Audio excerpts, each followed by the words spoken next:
30-60-100 what A formula. എനിക്ക് തോന്നുന്നു 2002 ആരംഭത്തിൽ നാട്ടകത്താണ് ഞാൻ ആദ്യമായിട്ട് ഹെവൻലി ഫീസ്റ്റിൽ വരുന്നത്.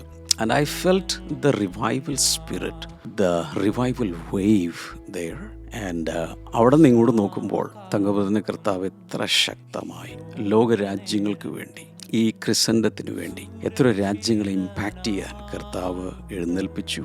And your faith, your boldness, ദൈവം എന്തെങ്കിലും പറഞ്ഞാൽ ചാടി അനുസരിക്കുന്ന സ്വഭാവം, അതെല്ലാം എത്രയോ പേർക്ക് ഒരു വലിയ ആവേശമായി മാറി. പരിശുദ്ധാത്മാവിൻ്റെ വലിയ ചലനം, സൂപ്പർനാച്ചുറൽ മിറക്കിൾസ്, ക്രിയേറ്റീവ് മിറക്കിൾസ്, അനേക രാജ്യങ്ങളിൽ സഭകൾ പോപ്കോൺ പോലെ പൊട്ടി വിരിഞ്ഞ് ഉണ്ടാകുന്നു.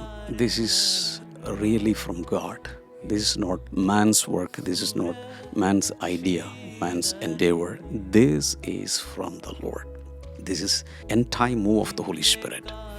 കർത്താവ് ഇനിയും വാഗ്ദത്തം ചെയ്തതുപോലെ 100-ഫോൾഡിലേക്ക് നടത്തി അനേകർക്ക് അനുഗ്രഹമാകട്ടെ. തങ്കു ബ്രദറെ, പരിശുദ്ധാത്മാവ് എൻ്റെ ഉള്ളിൽ തോന്നിപ്പിക്കുന്ന ചില കാര്യങ്ങൾ ഞാനങ്ങ് പറയാം. ദൈവദാസൻ്റെ മേൽ കർത്താവ് പകർന്നിട്ടുള്ള ചില അഭിഷേകത്തിൻ്റെ കൈമാറ്റം, അല്ലെങ്കിൽ ചില മാൻഡിലുകൾ, അതിനിയും പുറത്തേക്ക് വരാൻ കിടക്കുന്നതേ ഉള്ളൂ.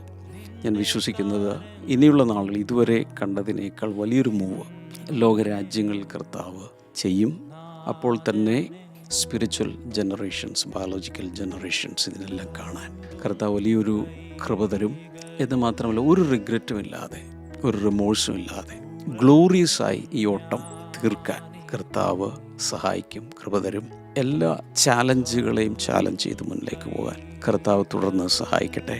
ഒരുപക്ഷെ ചരിത്രത്തിൽ ആരും ചെയ്തിട്ടില്ലാത്ത ഹിസ്റ്റോറിക്കായ പല കാര്യങ്ങൾ ഇനിയും ചെയ്യാൻ, ഒരു ഉണർവിൻ്റെ ജ്വാലയായി എല്ലാ ഭൂഖണ്ഡങ്ങളിലേക്കും പടരാൻ ഒക്കെ കർത്താവ് ഉപയോഗിക്കട്ടെ. ഒരു വലിയ കാഹള ശബ്ദമായി ഹെവൻലി ഫീസ്റ്റിനെ കർത്താവ് ഉപയോഗിക്കും, തലമുറകൾ ഉപയോഗിക്കും. അതിശക്തരായി അവരെഴുന്നേൽക്കും. ആത്മീയ മക്കളും ബയോളജിക്കൽ ചിൽഡ്രനും എഴുന്നേറ്റൊരു വലിയ ശുശ്രൂഷ ചെയ്യാൻ കർത്താവ് സഹായിക്കും.